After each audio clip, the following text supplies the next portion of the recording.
of white supremacists who came to Charlottesville, Virginia last month. Well, that group plans to hold a rally in Marshall Park in December. Robin Kennedy is live at the park tonight with what she uncovered about the permitting process for rallies like the one being planned. Robin?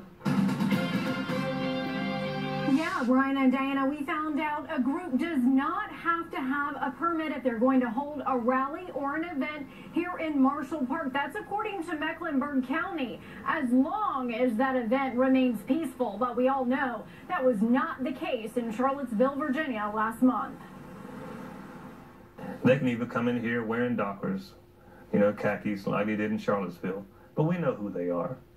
They're the same people who used to wear sheets or swastikas on their sleeve. Anti-Com, the same group that told people to gear up for Charlottesville on Twitter just days before deadly violence erupted in that city, has now announced they're coming to Charlotte on December 28th at 2 p.m. for a march against communism in Marshall Park. Anti-Com told people on Twitter to bring a torch to Charlotte, that they may have a torch rally. We don't want Charlotte to be known as a city that welcomes racists.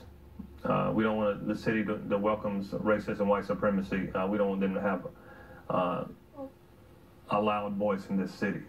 Some people say just ignore them, but ignoring a problem will not make them go away. It may even make them feel welcome. Community activist JIbril Hough has organized a counter-protest called Charlotte Against Racism and White Supremacy.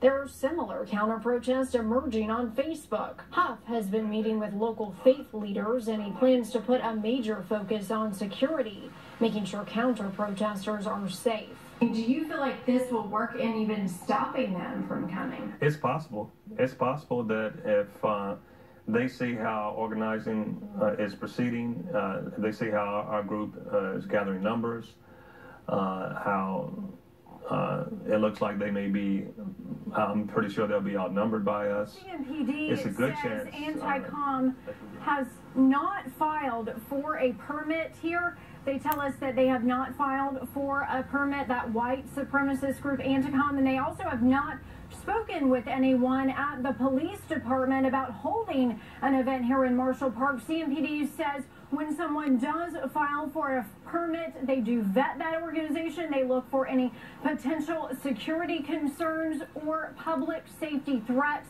And we also asked CMPD if someone is interested in voicing their opposition to this white supremacist group, how do they do that? And they sent us a link to their permitting process and the way that goes and all the people in charge of making those decisions. And we have all of that on our website, fox46charlotte.com. For now, I'm live in Marshall Park. Robin Kennedy, Fox 46 Charlotte. Thank you, Robin. Our neighborhood storm watch team